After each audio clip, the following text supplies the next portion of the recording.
Hai sahabat pecinta catur, selamat datang kembali di channel Terskak. Di video ini saya menampilkan analisa stofis dalam permainan catur antara Garry Kasparov pegang buah putih melawan Vasyl Topalov pegang buah hitam. Permainan ini disebut sebagai immortal game karena langkah-langkah luar biasa dari Kasparov dengan mengorbankan benteng setelah menjadi raja hitam ke wilayah putih. Langsung saja kita mulai dengan Kasparov menjalankan E4 dijawab Topalov D6. D4 kuda F6, ini pembukaan pick Euphemio. Lalu dijawab kuda C3 melindungi pion E4, G6 rencana Ganceto, gajah E3, gajah G7, menteri D2. Topalov mengabaikan rencana Kasparov untuk mengadu gajahnya dengan menjalankan C6. F3 melindungi gajah E3 dari ancaman kuda ke G4. Lalu Topalov menyerang dengan B5 di sayap menteri. Kuda G E2. Di sini stofis menganjurkan gajah D3 dulu baru kuda E2. Topalov melanjutkan kuda B ke D7 baru Kasparov mengadu gajah ke H6. Diterima, Topalov menteri makan gajah H6. Jelas Topalov tidak menginginkan mau roka depan di sayap raja. Selanjutnya gajah ke B7. Kasparov mengamankan kuda C3 dengan A3 karena kuda C3 bagus penempatan di sini. Selanjutnya Topalov mendobrak pusat dengan E5. Kasparov rokade panjang, menteri ke E7 menghindari pin dari benteng yang menguasai lajur D ini. Raja B1 mempersiapkan kuda ke C1, lalu A6, kuda C1 dijawab rokade panjang. Selanjutnya kuda ke B3 dan pion makan pion, benteng makan pion karena kuda B3 direncanakan ke A5 dan benteng menguasai lajur D. Selanjutnya Topalov mengusir benteng dengan C5, benteng mundur ke D1. Kuda ke B6, G3. Rencana gajah F1 ini ke H3 untuk menguasai diagonal H3 C8. Raja ke B8.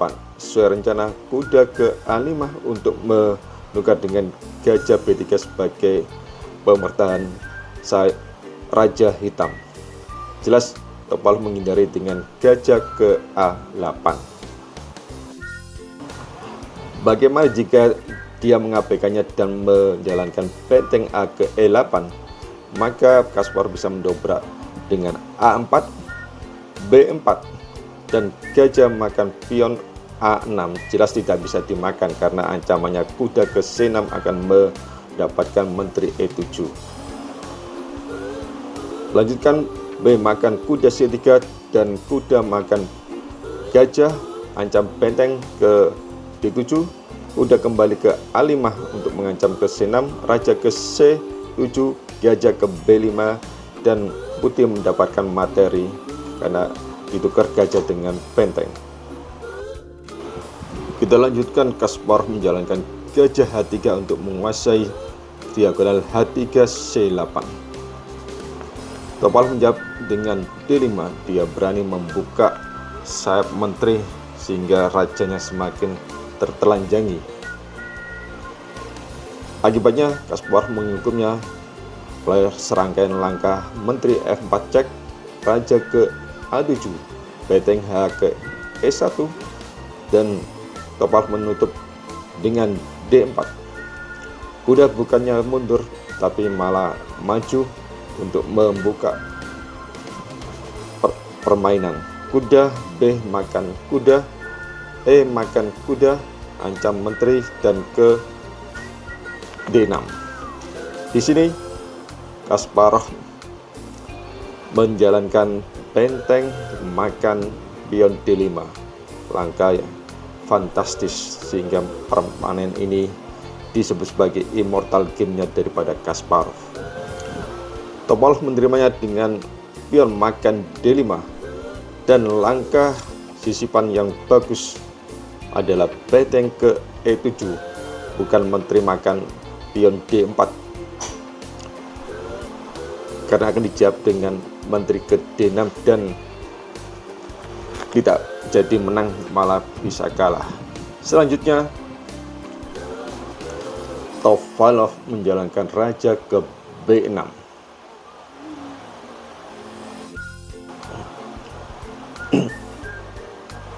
Bagaimana jika Topalov berani memakan benteng? Maka menteri makan raja ke B8, menteri ke B6 skak ditutup dengan gajah, kuda ke C6 cek, raja ke A8 dan menteri ke A7 cekmat. Jika raja ke B8, maka hasilnya akan sama dengan analisa tadi. Maka jika ditutup dengan kuda ke D7, gajah makan kuda, benteng makan gajah, benteng makan benteng, menteri makan benteng, lalu menteri makan pion D4, raja ke B8 dan menteri makan benteng H8, raja kembali, menteri kembali ke D4, raja kembali ke B8, menteri B6 skak tutup dengan gajah, lalu D6, maka posisi hitam akan terkunci. Jika dilanjutkan dengan G6, maka B4, H6, kuda ke B3, raja ke C8, kuda ke C5, ancam menteri ke C6, D7 skak, raja ke B8 dan jadi menteri, otomatis ditutup dengan menteri, lalu menteri makan gajah B7 skak mat. Kita lanjutkan setelah Topalov menjalankan raja ke B6, Kasparov makan pion cek. Jika ditutup dengan menteri, maka menteri makan kuda. Sepertinya Topalov tidak ingin kehilangan kuda dan dia makan kuda A5. Dilanjutkan B4 skak, raja ke A4. Kasparov menjalankan menteri ke C3. Di sini Stockfish menganjurkan benteng ke A7. Jika kuda makan pion, maka benteng makan A6 skak dimakan oleh menteri, lalu menteri ke B2 untuk B3 skak mat, lalu kuda ke C3 dimakan, lalu gajah ke D5 untuk melindungi peta B3, raja ke B2, benteng ke C8, menteri ke B3 cek, makan dan skak mat. Kita lanjutkan setelah menteri ke C3, Topalov melanjutkan dengan menteri makan D5 untuk menghadapi raja ke B2 dengan menteri ke D4, dan salah jika gajah makan D5. Kita lanjutkan aja. Kasparov menjalankan benteng A7 sesuai dengan usulan Stockfish di awal tadi. Topalov terpaksa melindunginya dengan gajah ke B7. Bagaimana jika dia menjalankan benteng ke D6?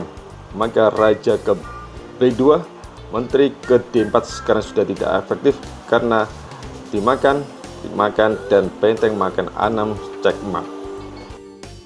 Kita lanjutkan setelah gajah B7. Idenya adalah untuk mengalihkan benteng dari lajur A. Kasparov menjawab dengan benteng makan gajah B7, menteri ke C4, lalu menteri makan kuda F6. Topalov bisa melanjutkan dengan benteng ke D1, tetapi dia memilih raja makan pion A3, menteri makan pion A6 skak, raja makan B4 dan C3 cek.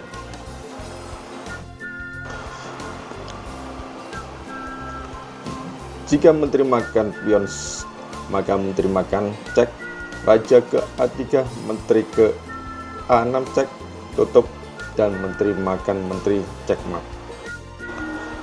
Bagaimana jika raja ke B3, maka menteri ke A2 skak, raja makan, menteri ke B2 skak, raja ke D3 dan gajah ke F1, maka menteri hitam akan hilang. Kita lanjutkan Topalov memilih raja makan C3, menteri A1 cek dan raja ke D2, karena kalau ke B4 maka hitam akan cepat kalah. Menteri ke B2 cek, raja ke D1. Kalau dia ke E3 maka benteng E7 cek, raja ke makan F3 dan menteri ke G2 checkmate.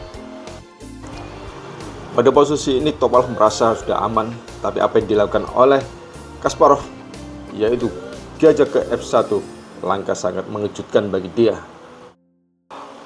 Karena jika dia berani makan gajah, maka menteri ke C2 cek, raja ke E1, benteng ke E7 cek, ditutup dan menteri maka checkmate.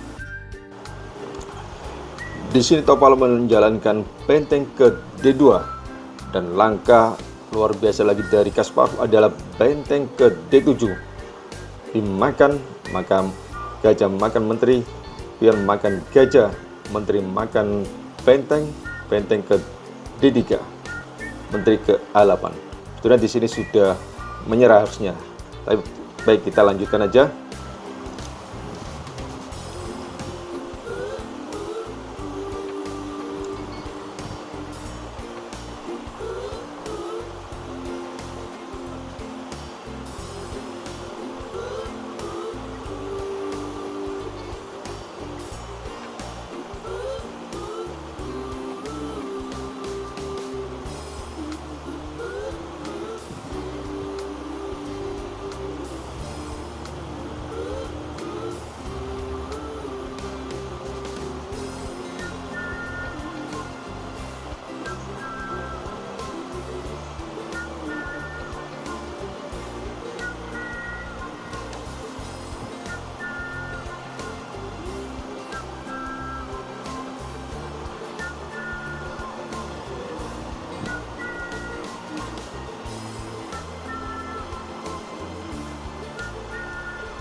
Dan di sini Topalov menyerah.